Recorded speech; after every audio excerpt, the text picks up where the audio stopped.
So previously na-discuss naman natin yung equity settled. Ngayon, ang di-discuss naman natin is cash settled transaction. So dalawa kasi yung uri ng share-based compensation. Una, equity settled. Pangalawa, yung cash settled. Sa equity settled, ang binibigay sa'yo is equity or yung share options. Pero kapag cash settled, ang ibibigay naman sa'yo cash. Ngayon, ang tawag doon sa binibigay sa'yo, di ba doon sa equity settled, ang binibigay sa'yo share option, dito naman, ang ibibigay sa'yo sa cash settled is share appreciation right. So, parang sa equity settled, itong cash settled is parang bayad din for your services. Ayan. Ngayon, nangyayari, di ba doon sa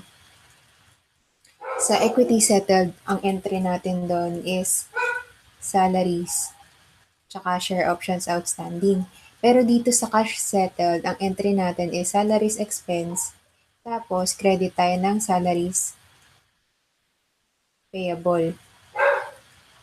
Kasi dahil dito sa cash settled, ang binibigyan natin sa kanila is pera, ang nire-recognize natin is utang.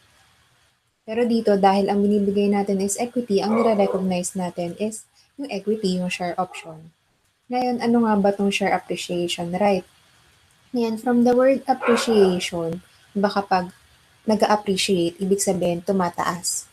So, ang nangyayari, ang sistema dito sa share appreciation right, yung company magsiset sila ng predetermined price.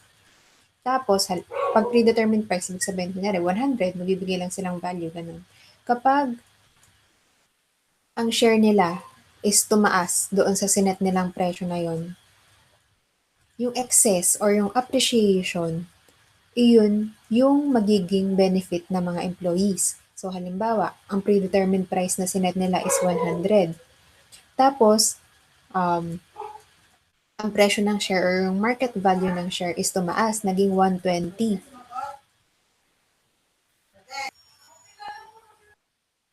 So, yung tumaas na 20 pesos, 'di ba? Nag-appreciate siya ng 20 pesos. Ngayon, tong 20 pesos na to, ito yung mare-receive ng mga employees. So, pag sinabing kunyari, bibigyan sila ng 50 na share appreciation right. Tapos, di ba, ang value nun is 20 pesos. So, 50 times 20, that is 1,000. So, meron silang 1,000 pesos. Nakuha, ganun yung sistema dito sa share appreciation right. Pero ito yung pinaka-definition niya. Share appreciation right entitles an employee to receive cash which is equal to the excess of the market value of the entity's share over a predetermined price. So, yung excess na market value ng share over a predetermined price. So, yung excess, ito yung natawag na appreciation. Pag nag-appreciate siya. So, question, ma'am, paano kung hindi siya nag-appreciate? Halimbawa, 90 lang dito. Sa example na to, 90 lang ang naging market value ng share. Eh, di ba ang predetermined price natin is 100? Eh, di, hindi siya nag-appreciate. Dahil hindi siya nag-appreciate, walang mare-receive yung mga employees. Nakuha? So, kung titingnan nyo itong share appreciation rate, medyo para siyang intrinsic value method noong sa equity settled. Okay, so tuwing kailan naman natin siya nare-recognize? Ngayon, di ba ang market value nga ng share, pabago-bago yun. So, kailangan i-update natin siya every year. Every year yung pag-update hanggang ma-settle siya. Hanggang sa date ng settlement. So, ito yun. No? The compensation is based on the fair value of the liability at the reporting date and shall be measured at every year end until it is finally settled. Any changes in fair value are included in profit or loss. So, kapag nagbago yung value, syempre, di ba nga nagbabago yung value niya. Kapag nag-increase siya, pasok siya sa salaries expense. Pero kapag bumaba siya, pasok siya sa gain on reversal of share appreciation right. Yan.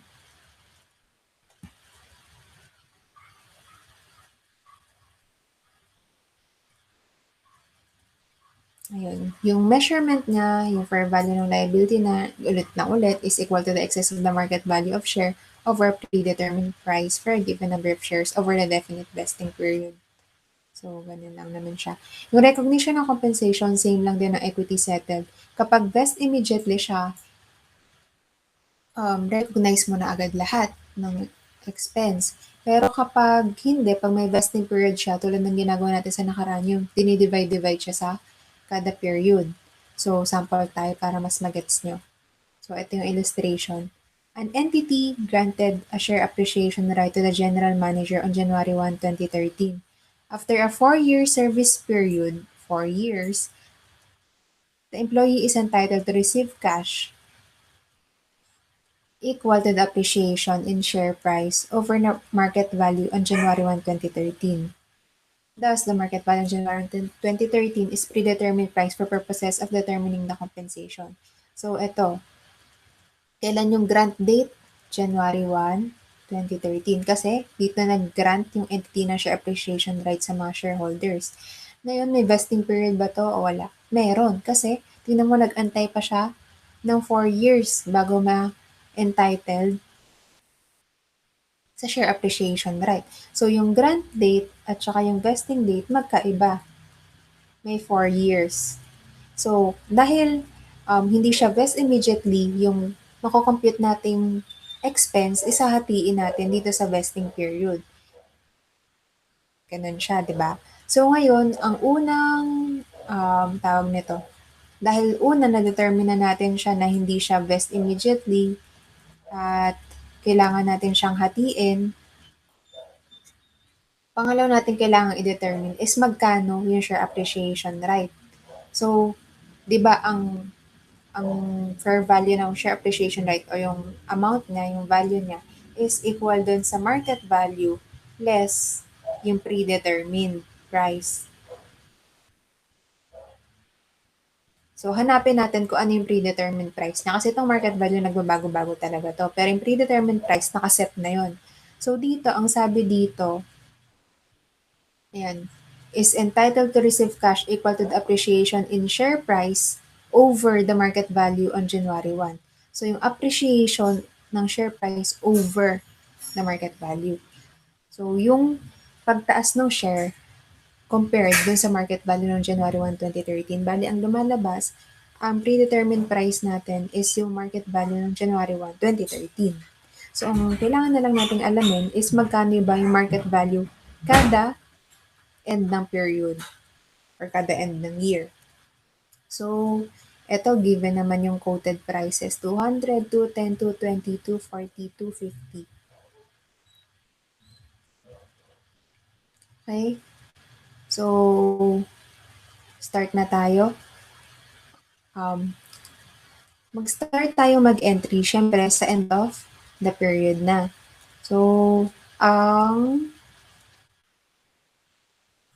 predetermined price natin, magkano? Market value on January 1, 2013, 200. So, ibig sabihin, fix na tong 200 na to. Ngayon, ang i-recognize na lang natin kada end of the year. So, tandaan nyo ang recognition nito is kada end of the year hanggang settlement period. End of the year, yung excess niyang dito sa predetermined price. So, start tayo mag-record since ang grant date natin is January 1, 2013. Una nating recording date is December 31, 2013. So, ang market value nun is 210, pero ang predetermined price natin is 200. So, may excess tayong 10. Ngayon, ilang number of shares yung ibibigay sa kanila? Ito, given naman siya dito sa baba, 20,000 shares. So, bale, ang lalabas, 10 pesos yung appreciation, tapos times 20,000 appreciation right. So, meron silang total na 200,000 na matatanggap. Pero since meron tayong vesting period, ihatiin yan sa 4 years. So, 200,000 divided by 4, 50,000. Debit ng salaries, 50,000 and credit accrued salaries payable, 50,000. Next naman na tayo, susunod na entry, end of the period next year, edi December 31, 2014. Tingnan natin yung market value nun. 220.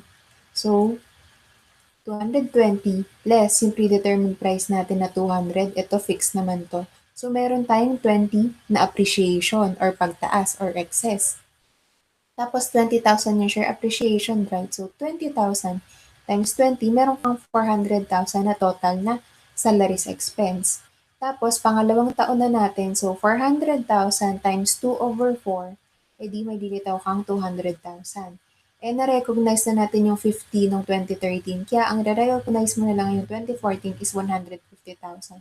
So, debit kang salaries expense, credit ka ng accrued salaries payable na 150,000. So, next na, third year na natin, December 31, 2015. Ang market value naman nun is 240. So, 240, ang predetermined 200. So, tumataas yung excess natin 40. E di tumataas din yung appreciation right. So, 20,000 na share appreciation right times 40, meron tayong total salaries expense na 800,000. Ngayon, pangatlong taon na tayo, so times 3/4, kaya 600,000. May na-recognize na tayo previously na nung 2013, 50,000 at nung 2014, 200,000 ay 150,000 for total of 200,000. Kaya ang kulang na lang natin ngayon 2015 is 400,000. Kaya debit ng salaries expense 400 and accrued salaries payable 400,000. So, saan na tayo? 2016. Oops. Sa 2016, 250 na ang market value. So, 250 minus 200 is 50. So, 50 times 20,000 na number of shares, 1 million. Ngayon may na-recognize na tayo previously yung mga previous years na ang total niya is 600,000. So, kulang na lang natin ngayon 2016 is 400,000. Ngayon, di ba hanggang 2016 lang naman ang vesting period. Ngayon, sa settlement date, ibig sabihin, ito, babayaran na nila yung mga employees. Para siyang exercise date sa equity settled. Kaso nga lang, hindi kasi exercise ang tawag dito sa cash settled. Settlement date. Kasi, yung sa share options, di ba ina-exercise yun, pambili ng shares, di ba? Pero dito sa cash settled, bibigyan ka nila ng pera. Kaya, sinesettle na nila yung liability. So, ang total na salaries expense, itong pang-compute nyo naman yun sa pinakahuli nyo, 1 million. Pero check nyo din, hindi na pala siya given. So, itong 1 million, yun na yung babayaran sa kanya. Debit kayo ng accrued salaries payable na 1 million and then cash na 1 million. Okay, so ito, query. Suppose in the preceding illustration, the market value of the share unfortunately drops to 200 on December 31, 2016. So, halimbawa, naging 200 daw yung market value no December 31, 2016. Eh, di ba, ang predetermined natin, 210. So, 200 minus 200, walang appreciation, walang excess, walang pagtaas. So, dahil doon, walang matatanggap yung mga employees or, there is no appreciation or increase in market value.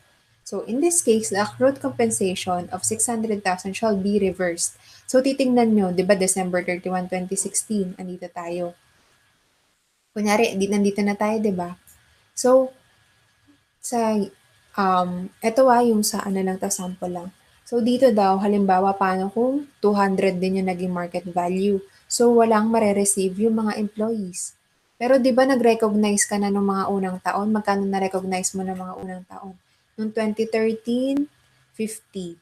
Noong 2014, 400. Sige, sulat natin. And then noong 2015, 400 ulit. Ay 2015, 500. So, sulat natin sa T-account. Yung salaries expense, una 50, sunod 150, sunod 400. So, ang total mo, ito yung 2013, 2014, 2015. Tapos sa 2016, wala kang i-recognize, di ba? Kasi nga, zero siya. Zero yung appreciation, hindi siya nag-appreciate. So, itong 600 na to, kailangan i-reverse natin siya. 600. Para ma-zero out na to, matanggal na to. So, magkikredit ka ng 600. Nakuha ba yun? Dahil walang babayarang expense sa 2016 dahil hindi siya nag-appreciate, kailangan i-reverse mo tong tatlo. Kasi wala ka naman babayaran sa kanya kasi hindi nag-appreciate. Nakuha ba yun? Nagets ba yun? So, ang entry nyo is accrued salaries payable tas credit gain on reversal of share appreciation right.